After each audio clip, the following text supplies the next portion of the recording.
এখন ভোর 4:10, পাটুলি ক্রস করছি। গন্তব্য এবারে পুরী। 5ই জুলাই ভোর ভোর বেরিয়ে গেছি বন্দে ভারত ট্রেন ধরব।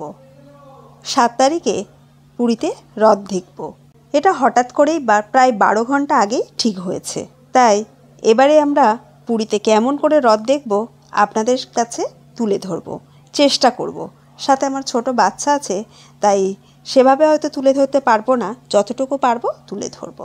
1 ঘন্টার মধ্যেই হাওড়া স্টেশনে পৌঁছে গেছি। হাওড়া পুরী বন্দে ভারত 6:10 রয়েছে, তাই অপেক্ষায় আছি যে কখন ট্রেন দেবে।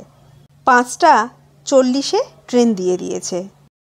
এবার পুরী ভ্রমণের সবচেয়ে বেশি আকর্ষণ ছিল রথযাত্রা, তার সাথে কিন্তু বন্দে ভারত এক্সপ্রেস। বন্দে ভারত এক্সপ্রেস নিয়ে এত কথা শুনেছি যে মনের মধ্যে একটা ভীষণভাবে ইচ্ছে জেগেছিল কবে যে এই এক্সপ্রেসে ভ্রমণ করার সুযোগ আসবে। কপালে থাকলে যা হয়, ঠিক সুযোগ চলে আসলো জগন্নাথ দেবের কৃপায়। বন্দে ভারত সম্বন্ধে যা শুনেছিলাম সেই আশা আমাদের পূর্ণ হয়েছে। বেশ একটা আধুনিক ধাঁচে ট্রেনটা বানানো হয়েছে। জানি না আমরা কতদিন এই ট্রেনগুলোকে ঠিকমতো রাখতে পারবো। ঠিকমতো রাখার দায়িত্ব কিন্তু যেমন আমাদের, তেমনি রেল কর্তৃপক্ষেরও। আমি আজ আপনাদের সাথে আমার প্রথমবারের মতো হাওড়া পুরী বন্দে ভারত এক্সপ্রেসের সফর করার অভিজ্ঞতা ভাগ করে নিতে এসেছি। আমরা বন্দে ভারতে সিসিতে যাত্রা করেছি। সম্পূর্ণ যাত্রায় ভীষণ আরামদায়ক ছিল।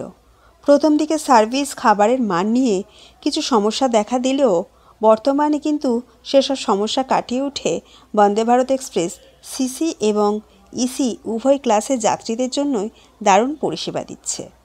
ট্রেনে বসার সিটের ঠিক উপরে লাগেজ রাখার জায়গা রয়েছে। ছোট বড় সব মিলিয়ে বেশ লাগেজ রাখার জায়গা কিন্তু ভালো রয়েছে।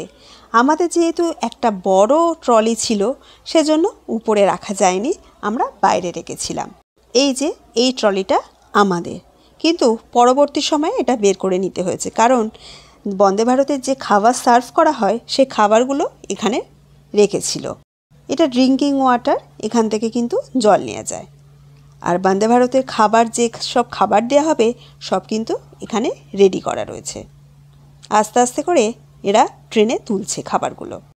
এই পেপারও কিন্তু বন্দে ভারতের যে যাত্রীরা রয়েছে তাদেরকে দেয়া হবে। পুরী বন্দে ভারত ট্রেনটি আমার দিক থেকে বলতে পারি অসাধারণ। কোনো ঝাঁকুনি ছিল না।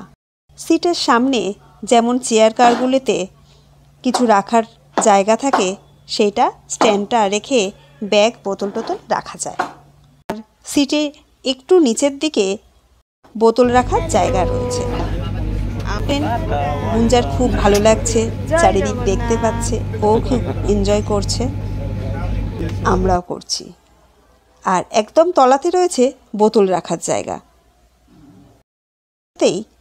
একদম 1 বোতল করে 500 ml জল প্রত্যেক যাত্রীকে দেয়া হলো। তারপরে দেয়া হলো পেপার। ট্রেন কিন্তু একদম রাইট টাইমে ছেড়েছে। ইতিমধ্যে প্রচুর ভ্রমণার্থী বন্দে ভারত এক্সপ্রেসে পুরী ভ্রমণ করেছেন।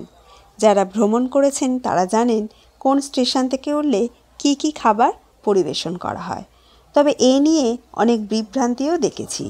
আর যারা ভবিষ্যতে ভ্রমণ করবেন তাদের জন্য বলতে পারি, ভারতীয় রেল খুব পরিষ্কারভাবে লিখে দেয় কোন স্টেশন থেকে উঠলে কি কি খাবার পাওয়া যাবে। যদি টিকিটের সাথে খাবারের দাম দেয়া হয়ে গিয়ে থাকে বুকিংয়ের সময়, তাহলে সেখানেই লেখা থাকে। এছাড়া অতিরিক্ত টাকার বিনিময়ে নানা খাদ্য সামগ্রী পাওয়া যায়, কেউ ইচ্ছা করলে খেতে পারেন। জল, পেপার দেওয়ার পরে চলে এসেছে চা আর বিস্কিট। বন্দে ভারতের স্পিড অনেক বেশি, কিন্তু ট্রেনে বসে সেটা একদমই বুঝতে পারলাম না।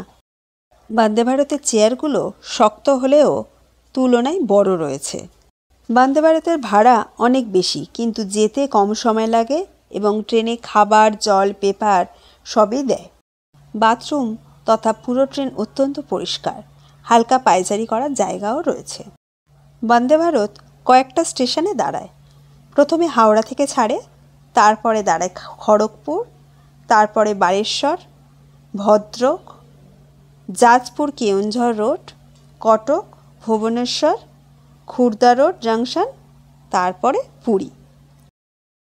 মধ্যে এই স্ক্রিনে সব নেক্সট স্টেশন লেখা থাকছে, যাতে করে সবার সুবিধা হয় এবং অ্যানাউন্সমেন্টও হচ্ছে।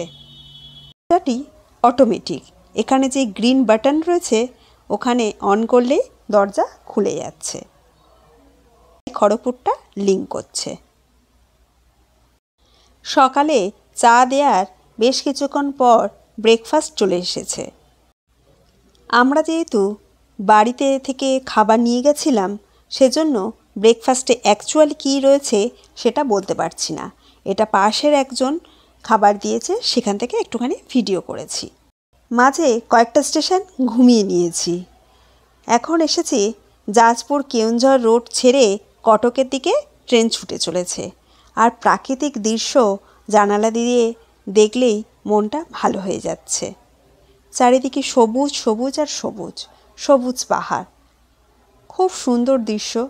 শুধু বলে রাখি, এই হাওড়া পুরী বন্দে ভারত এক্সপ্রেসে কিন্তু লাঞ্চ দেওয়া হয় না। ট্রেনের এসি খুব স্ট্রং। প্লেনের মতো ইন্ডিভিজুয়াল ভেন্ট থাকলে শীতকাতুরীদের একটু সুবিধা হতো। এরপর মহানন্দার উপর দিয়ে যাচ্ছি। বন্দে ভারত যেহেতু আমরা এই প্রথম জার্নি করলাম, সেজন্য বেশ প্রাকৃতিক দৃশ্যটা আমাদের কাছে বেশ ভালো লাগছে। কারণ পুরীতে যতবার এসেছি রাতের ট্রেনেই এসেছি, তখন দৃশ্য দেখার কোনো জায়গা থাকে না। বন্দে ভারত ট্রেনে গেলে এই সব প্রাকৃতিক দৃশ্য কিন্তু আপনাকে মনোমুগ্ধ করবে। যতটুকু পেরেছি ততটুকু ক্যামেরার মধ্যে বন্দি করে রেখেছি। সব থেকে ভালো লাগছে সবুজ আর সবুজ। ভুবনেশ্বর যাওয়ার পরে ট্রেনটা প্রায় ফাঁকা বললেই চলে। কয়েকজন যাত্রী আমরা রয়েছি পুরীতে নামব। খুব কম সময়ে পৌঁছে যাওয়া যায় এই বন্দে ভারতে পুরীতে। সময় 12:35 হলেও 10 মিনিট লেটে আছে, তাই 12:45-এ আমরা পৌঁছে গেছি পুরী স্টেশনে। যাওয়ার সময় দেখলাম বন্দে ভারতের সামনে দাঁড়িয়ে বেশ কিছুজন ছবি তুলছে। না, আমার আর ছবি তোলা হলো না। সবাইকে দেখে বেশ ভালোই লাগলো।